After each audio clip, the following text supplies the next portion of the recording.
Senhores, senhoritas, estamos de volta. Disciplina, todo mundo já sabe qual é, Segurança Agrícola e Rural. Hoje com a aula 4, Animais Peçonhentos. Todo mundo conhece essa palavra, peçonhento, logicamente todo mundo sabe que significa venenoso, né? A palavra peçonhento significa venenoso. Os animais peçonhentos, pessoal, eles precisam ser reconhecidos para que nós, como técnico de segurança do trabalho, possamos ajudar na prevenção dos riscos que são inerentes à presença desses animais, tá? Evidentemente, todo mundo conhece e sabe quais são os animais peçonhentos mais frequentes. Cobras, escorpiões, aranhas, taturanas, são esses os 4 tipos de animais peçonhentos mais presentes na zona rural. No caso específico, nas fazendas, que são empresas, tá? Então nós vamos falar um pouquinho sobre cobras, escorpiões, aranhas e taturanas. A parte de cobras, pessoal, nos leva a um termo muito conhecido, que é o ofidismo, tá? Ofidismo, já ouviram falar? O ofidismo, na verdade, é o quê? É o acidente por picada de cobra venenosa. Então, nós, como técnico de segurança do trabalho, precisamos logo de cara identificar quais as cobras são venenosas, quais as cobras não são venenosas. Aí na região de vocês tem cobras? Aqui na nossa região sempre tem. Então vamos começar pelas características das cobras venenosas. Você que está acompanhando aí os slides, veja aí o slide 11, você tem as características morfológicas das cobras venenosas. São algumas sugestões que a gente põe para que você consiga identificar as cobras que têm essa característica, tá? Então as cobras venenosas têm cabeça triangular e achatada. Os olhos são pequenos e destacados do corpo. As escamas que estão espalhadas pelo seu corpo são arrepiadas. A cauda é curta e grossa, ela afina bruscamente no final. Essas são as principais características das cobras venenosas, mas não são as únicas. Aí no slide 12, você vai verificar que muitas dessas espécies, inclusive tem 2 fotos aí que você pode olhar, existem muitas cobras que têm um chocalho na ponta, como é o caso da cobra cascavel, e esse chocalho caracteriza a sua presença. Quando você ouvir, evidentemente não espere para vê-la. Corra, vá embora, fique longe, tá? Então essas são as principais características das cobras venenosas. Há que se considerar que a cabeça curta e separada do corpo é o principal diferencial no que se refere às cobras não venenosas. As características das cobras não venenosas estão aí no slide 13, vocês podem ver. A cabeça é alongada e estreita, diferente da cobra venenosa. Os olhos são grandes, mas não são destacados do corpo. E a cauda é longa e ela afila gradativamente, não é como na outra que há um afilamento brusco e repentino. Então essas são as características que diferem a cobra venenosa da cobra não venenosa. Por que a gente precisa saber dessa diferença? Porque quando alguém, lá sobre as suas ordens, sofreu uma picadura de cobra venenosa, você precisa identificar a cobra e ver se é venenosa, para que você possa tomar todos os cuidados necessários. Logicamente, primeiramente, encaminhar ao pronto-socorro mais próximos, já com a característica da cobra em mãos, para que o médico possa receitar, possa aplicar o veneno próprio para aquela determinada picada. Todo mundo vai ter que aprender algumas informações adicionais com relação às características eventuais que podem surgir na reação do corpo humano em função das cobras, tá? No caso da jararaca, por exemplo, a gente chama o envenenamento da cobra jararaca de botrópico. Se você verificar aí no slide 14, você vai verificar que há uma manifestação precoce nas 3 horas seguintes após a picada dessa cobra. A dor é intensa e imediata, o inchaço e o calor no local aparece junto com vermelhão ou arroxeamento, tá? Essas são as características da manifestação do veneno da cobra jararaca.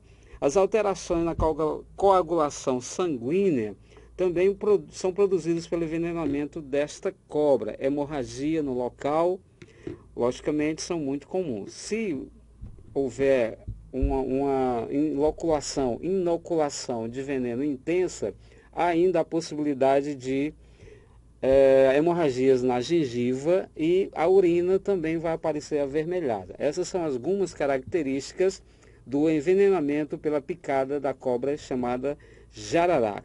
A cascavel, que é aquela bendita cobra que tem um chocalhinho na ponta, o envenenamento dela também é conhecido como crotálico. Veja aí no seu slide 16, tá? O sinal inicial é imperceptível, tá?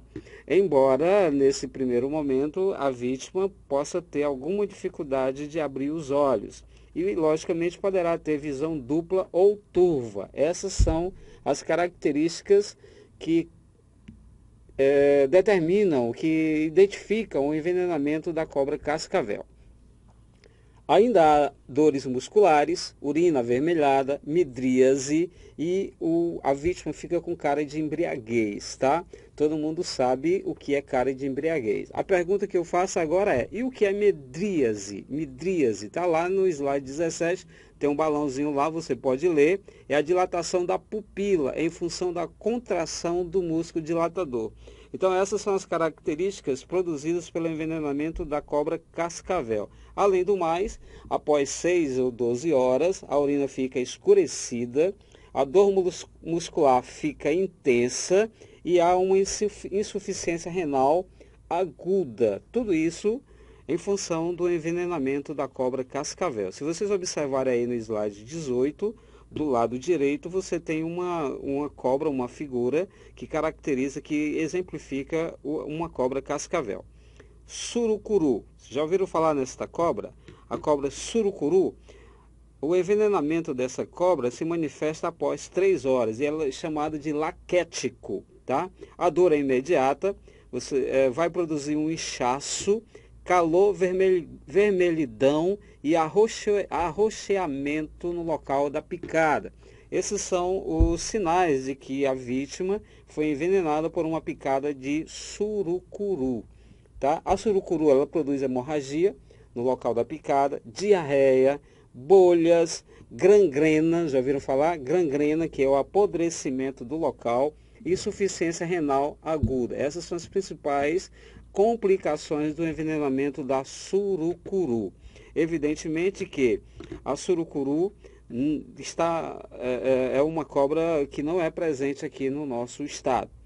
Envenenamento da coral verdadeira. Já ouviram falar? Existe a coral falsa e a coral verdadeira. Aí no slide 22, se você observar, você tem aí a coral verdadeira aí do lado. O envenenamento dessa cobra é chamada de elapidico. Elapidico, está aí no slide 22. Pequena reação no local da picada, dificuldade em abrir os olhos e pálpebras caídas, como se você tivesse com sono. Cara de bêbado, você está vendo aí na slide 23, uma figura de uma pessoa que foi picada pela coral verdadeira, salivação, dificuldade em engolir, vômito, sonolência, perda de equilíbrio, midríase e insuficiência respiratória aguda. Esses são alguns dos sinais de que a vítima foi envenenada pela picada de uma coral verdadeira. Ora, como se faz então para se prevenir de picadas de cobras? Lógico, usa luvas, botas de cano alto e perneiras. Esses são os principais equipamentos de proteção individual para o usuário da zona rural. No caso, as pessoas e os colaboradores que estarão sob as suas ordens. Se vocês olharem aí no slide 24, você vai ver uma perneira aí mostrada na figura do meio, e do lado direito você tem aí um colaborador completamente vestido com os equipamentos de proteção individual. No slide 25 ainda tem alguns cuidados adicionais que eu gostaria de recomendar para os senhores repassarem para os seus colaboradores. Evitar entrar em lugares escuros, manipular lixo de entulho de jeito nenhum, tá? Colocar a mão em buracos no solo, menos ainda, vai que lá tem uma cobra. Como você vai fazer então numa situação como essa? A prevenção de acidentes, antes de mais nada, pode salvar vidas. É esse o nosso foco. Segurança do trabalho focaliza todas as suas ações no que se refere a prevenir para não ter que remediar. Cuidados adicionais. Imagine uma situação de campo onde você tem aí, como no caso da figura 16, uma residência ou um almoxarifado ou um local qualquer. A região em torno precisará estar limpa. No caso de celeiros, currais, canis e outros, você tem que roçar toda a região em torno e capinar para evitar que isso possa ser moradia de cobras e de outros elementos peçonhentos, como aqueles que a gente já citou aqui, tá? O lixo precisa ser acondicionado e fechado. Por que que a gente recomenda isso? Ora, senhores, senhoritas, a cobra come rato. Se você não produz uma higienização adequada, vão surgir ratos. Ratos é o alimento da cadeia de alimentação das cobras, das serpentes. Então, o que vai acontecer? Vai atrair serpentes para aquele local. Isso vai aumentar o risco de picadas de cobras venenosas. Então, evitar acúmulo de lixo na redondeza dos locais habitados na zona rural. Esse é um cuidado de prevenção que precisa ser considerado. Vejam vocês aí no slide 27, você tem a foto de uma serpente engolindo um ratinho ainda vivo aí, de olhinho aberto, na boca da serpente, tá bom? Isso está no slide 27. O que você vai fazer então, pessoal, se houver uma picada de cobra? Ah, professor, por tudo que a gente tenha feito e ainda assim o nosso colaborador foi vítima de picada de cobra venenosa. Então, nessa situação, eu devo fazer o quê? Eu devo imobilizar? Devo usar um torniquete? Devo cortar o local da cobra e sugar o veneno? O que é que eu devo fazer? De jeito nenhum. Não amarrar o membro acometido. Torniquete e garrote, nem usar, nem pensar. É bom lembrar que vai dificultar, se você fizer isso, vai dificultar a circulação do sangue e isso poderá trazer a vítima a óbito, tá? Então, não amarrar de forma nenhuma esse membro. O que você vai fazer? Primeiro, não deve cortar, não sugar o local, lavar o local somente com água e sabão. É isso que você tem que fazer. Lave o local com água e sabão e acione o pronto-socorro mais próximo. Evidentemente que eu falei até esse momento, das cobras, que são animais peçonhentos muito conhecidos e por si só, sua própria presença já assusta quem vê. Mas além disso, nós temos os escorpiões, que vocês estão vendo aí no slide 34, que são carnívoros de dois tipos. Você tem o escorpião amarelo e o preto, tá?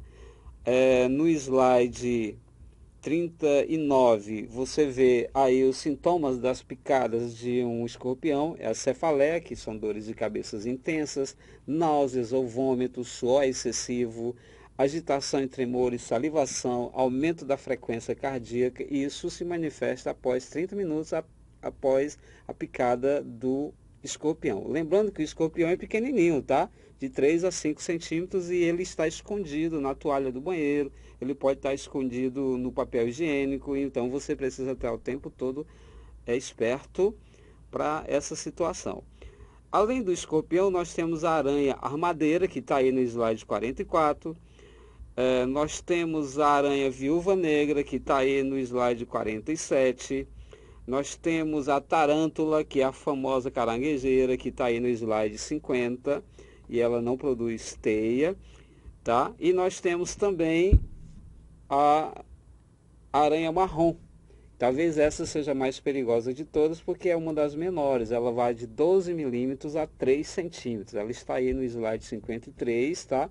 E é uma das mais perigosas que a gente tem. A reprodução dessas aranhas é muito rápida. Ela tem 6 olhos próximos um do outro. E a maturidade sexual dela, para as fêmeas, já com 1 ano. E para os machos, após 3 meses, tá?